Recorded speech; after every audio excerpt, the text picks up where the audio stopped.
Jérémie 49. Pour les enfants d'Amon. Ainsi a dit l'Éternel, Israël n'a-t-il point de fils, n'a-t-il point d'héritier? Pourquoi Malcam hérite-t-il de Gad, et son peuple habite-t-il dans ses villes? C'est pourquoi les jours viennent, dit l'Éternel, où je ferai entendre le cri de guerre vers Rabat des enfants d'Amon. Elle deviendra un monceau de ruines, et les villes de son ressort seront consumées par le feu. Et Israël possédera ceux qui l'auront possédé, a dit l'Éternel. Hesbon, car Haï est saccagée, fille de Rabat, criez, revêtez-vous de sacs, lamentez-vous, courez çà et là le long des murailles, car Malcam ira en captivité avec ses sacrificateurs et ses chefs. Pourquoi te glorifies-tu de tes vallées? Le sang coulera dans ta vallée, fille infidèle, qui te confie dans tes trésors, et dit, qui viendra contre moi? Voici, je vais faire venir de tous tes environs la terreur contre toi, dit le Seigneur, l'Éternel des armées. Et vous serez chassés, chacun devant soi, et personne ne rassemblera les fugitifs.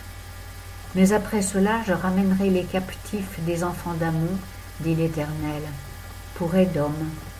Ainsi a dit l'Éternel des armées. N'y a-t-il plus de sagesse dans tes mains? Le conseil montre que-t-il aux hommes entendus? Leur sagesse s'est-elle évanouie? Fuyez, tournez le dos, prenez des cavernes pour demeure, habitants de Dédan, car je fais venir sur Ésaïe sa calamité, le temps auquel je veux le visiter. Si des vendangeurs entraient chez toi, ne laisseraient-ils pas des grappillages? Si c'étaient des voleurs de nuit, ils ne prendraient que ce qui leur suffit. Mais moi, j'ai dépouillé Ésaü, j'ai découvert ses retraites, il ne peut plus se cacher. Sa postérité, ses frères, ses voisins sont dévastés, et il n'est plus. Laisse tes orphelins, je les ferai vivre, et que tes veuves s'assurent en moi, car ainsi a dit l'Éternel, voici, ceux qui ne devaient pas boire la coupe la boiront, et toi en serais-tu exempte? Tu n'en seras pas exempte, mais tu la boiras certainement, car j'ai juré par moi-même, dit l'Éternel, que Botsra sera réduite en désolation, en opprobre, en désert et en malédiction, et que toutes ces villes deviendront des solitudes éternelles. Je l'ai entendu de la part de l'Éternel. Un messager est envoyé parmi les nations. Assemblez-vous, dit-il, et venez contre elles, et levez-vous pour combattre. Car voici, je te rendrai petite entre les nations et méprisée entre les hommes. Ta présomption, l'orgueil de ton cœur t'a séduite, toi qui habites le creux des rochers, qui occupes le sommet des collines.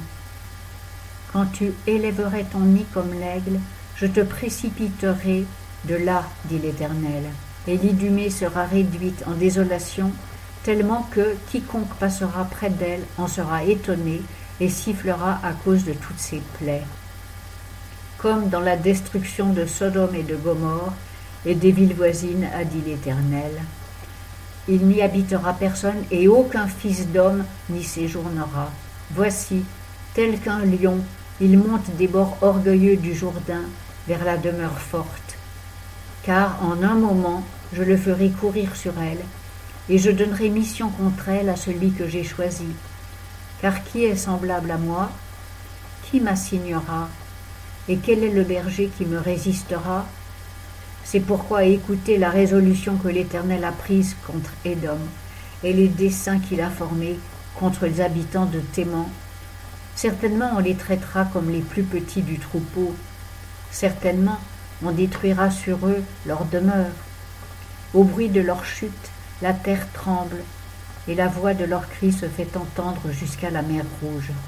Voici, il monte comme l'aigle, il vole, il étend ses ailes sur Botsra, et en ce jour-là, le cœur des héros d'Édom sera comme le cœur d'une femme en travail.